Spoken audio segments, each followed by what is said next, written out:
क्या आपने कभी यह कल्पना की है कि दुनिया की सबसे बड़ी ताकतें जब एक दूसरे को चेतावनी दे रही हों, समुद्रों में युद्धपोत खड़े हों, आसमान में लड़ाकू विमानों की गर्जना गूंज रही हो और अंतर्राष्ट्रीय मीडिया लगातार तीसरे विश्व युद्ध की आशंका जता रहा हो, तब भारत क्या कर रहा होता है? नमस्कार दोस्तों, आज की इस खास कहानी में हम आपको एक ऐसे घटनाक्रम के बारे में बताने वाले हैं जिसे सुनकर शायद आपको यकीन ही न हो कि यह वही भारत है जिसे कभी दुनिया सिर्फ एक उभरती हुई शक्ति कहकर टाल दिया करती थी। लेकिन अब तस्वीर बदल चुकी है। यह कहानी सिर्फ एक युद्ध की नहीं है, यह कहानी है रणनीति की, धैर्य की और उस नई सोच की जिसने भारत को वैश्विक राजनीति की सबसे अहम मेज पर लाकर बैठा दिया है। अभी इस वीडियो को लाइक करें और चैनल को सब्सक्राइब जरूर करें ताकि ऐसी ही दमदार और गर्व से भर देने वाली जानकारी आपको सबसे पहले मिलती रहे। नीचे कमेंट करके जरूर बताएं कि आप भारत के किस राज्य या शहर से देख रहे हैं और कमेंट में पूरे जोश के साथ लिखें, भारत माता की जय जय हिंद। दोस्तों, कल्पना कीजिए साल 2026 की वह बेचैन रात जब पूरी दुनिया की नजरें एक साथ कई जगहों पर टिकी हुई थीं। पूर्वी यूरोप में तनाव बढ़ रहा था, प्रशांत महासागर में सैन्य अभ्यास तेज हो चुके थे और मिडिल ईस्ट में हालात किसी भी पल विस्फोटक हो सकते थे। अंतर्राष्ट्रीय चैनलों पर लगातार ब्रेकिंग न्यूज चल रही थी कि दुनिया के कई देश अपने सैन्य ठिकानों को हाई अलर्ट पर रख चुके हैं। ऐसे माहौल में हर किसी के मन में एक ही सवाल था कि अगर हालात और बिगड़ते हैं तो दुनिया की नई ताकतें किस तरफ खड़ी होंगी। इसी बीच भारत की तरफ सबकी नजरें टिक गईं। वजह साफ थी, पिछले कुछ वर्षों में भारत ने जिस तरह अपनी अर्थव्यवस्था, सेना और कूटनीति को मजबूत किया था, उसने दुनिया के समीकरण बदल दिए थे।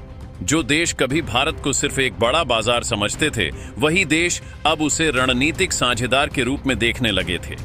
लेकिन दोस्तों, असली कहानी तब शुरू हुई जब भारत ने चुपचाप एक ऐसा कदम उठाया जिसकी भनक तक दुनिया को नहीं लगी। यह कदम किसी युद्ध की घोषणा नहीं था, कोई धमकी नहीं थी और ना ही कोई आक्रामक बयान।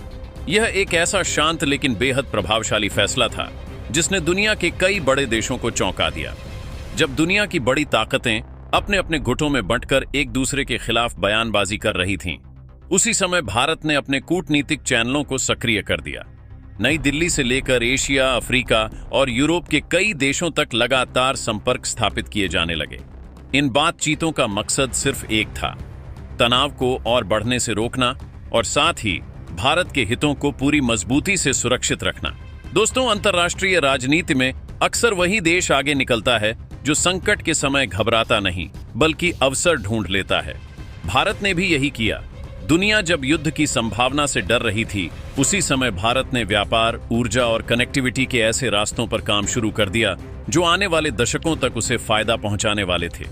इसी दौरान एक और दिलचस्प बात सामने आई।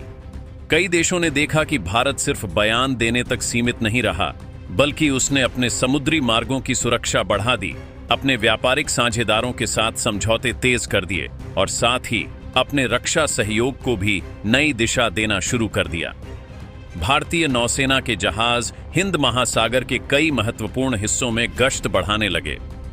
एयरफोर्स के आधुनिक विमान नियमित अभ्यास करने लगे और सेना के उच्च अधिकारियों की बैठकों का दौर भी तेज हो गया। लेकिन इन सब के बावजूद भारत ने कहीं भी आक्रामकता का प्रदर्शन नहीं किया। उसने सिर्फ यह दिखाया कि अगर जरूरत पड़ी तो वह अपने हितों की रक्षा करने के लिए पूरी तरह तैयार है। दोस्तों, यह वही रणनीति थी जिसने दुनिया को सोचने पर मजबूर कर दिया।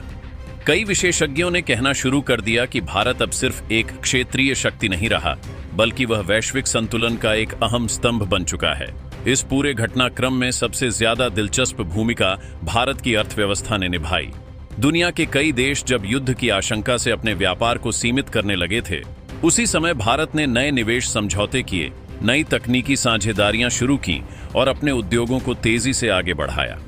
कई अंतर्राष्ट्रीय कंपनियों ने भारत में निवेश बढ़ाने का फैसला किया क्योंकि उन्हें यह समझ में आ गया था कि आने वाले समय में भारत दुनिया की सबसे स्थिर और भरोसेमंद अर्थव्यवस्थाओं में से एक बनने वाला है। दोस्तों, यही वह समय था जब दुनिया को पहली बार एहसास हुआ कि भारत सिर्फ सैन्य शक्ति या जनसंख्या के कारण बड़ा देश नहीं है, बल्कि उसकी असली ताकत उसकी सोच और उसकी रणनीति में छिपी हुई है।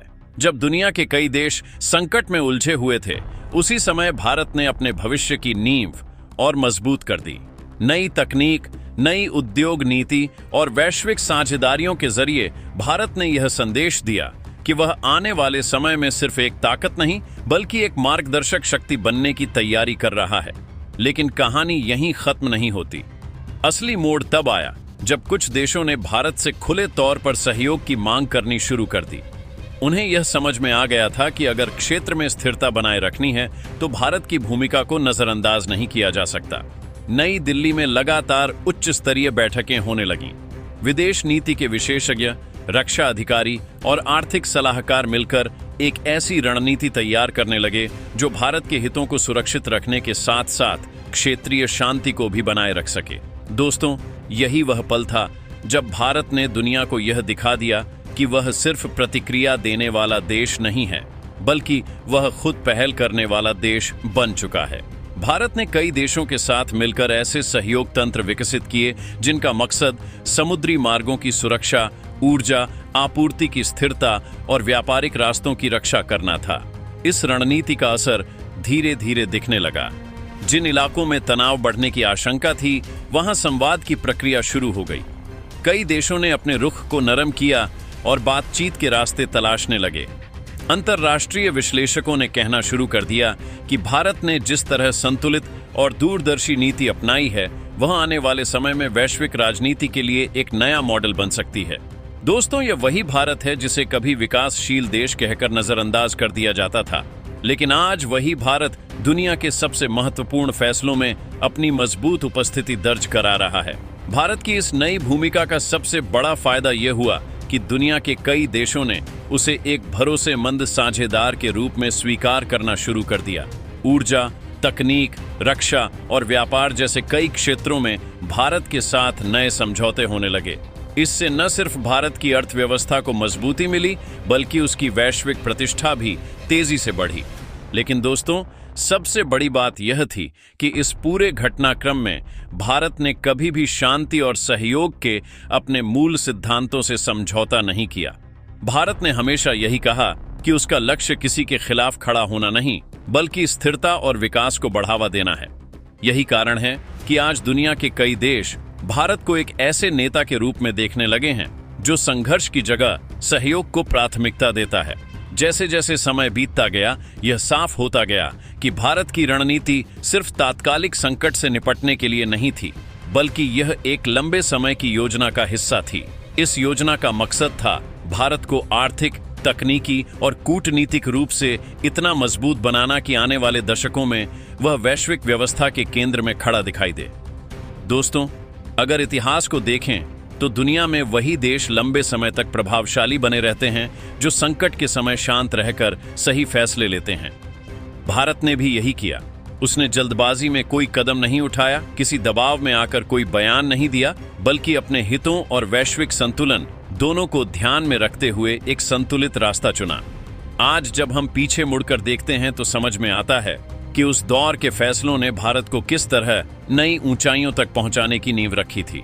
दोस्तों, आने वाला समय और भी दिलचस्प होने वाला है क्योंकि दुनिया तेजी से बदल रही है और इन बदलावों के बीच भारत की भूमिका लगातार महत्वपूर्ण होती जा रही है। क्या भारत आने वाले वर्षों में वैश्विक राजनीति का सबसे प्रभावशाली केंद्र बन जाएगा? क्या उसकी रणनीति दुनिया को एक नए संतुलन की ओर ले जाएगी? इन सवालों के जवाब भविष्य के गर्भ में छिपे हुए हैं, लेकिन इतना जरूर तय है कि Bharat We are gathered here today to address the pressing challenges of our time, united in our commitment to progress and Bharat खुद stability. फैसले लेता है, खुद रास्ते बनाता है और पूरी दुनिया को यह दिखा देता है कि अगर इरादे मजबूत हों तो इतिहास भी बदला जा सकता है। दोस्तों, अगर आपको अपने देश की यह कहानी गर्व से भर देती है और अगर आप भी मानते हैं कि भारत का भविष्य बहुत उज्जवल है, तो इस वीडियो को लाइक करें, अपने दोस्तों के साथ शेयर करें और कमेंट में जरूर बताएं कि आप भारत के किस शहर से यह वीडियो देख रहे हैं। दोस्तों, लेकिन कहानी यहीं खत्म नहीं होती। असली सस्पेंस तो अब शुरू होता है, क्योंकि जब दुनिया ये समझ रही थी कि भारत सिर्फ कूटनीतिक बयान देकर अपने कर्तव्य से